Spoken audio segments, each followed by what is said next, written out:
how to add Translink card to Apple Wallet. You want to open up the App Store first and search for Pass to You. You need this application in order to add a Translink card to Apple Wallet. So click on it, Pass to You Wallet, add store card, and just install it.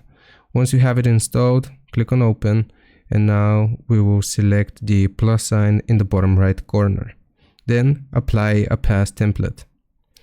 Now from here, we want to use the search bar to search for Translink, just like that. And you will see Translink Go card. Click on it.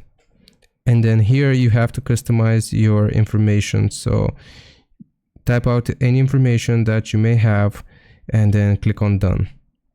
Afterwards, we will select Add. Now, if we go back into our Apple Wallet, as you can see, we have the Translink card added to Apple Wallet. So hope this helps. Leave a like and sub. I'll see you next time.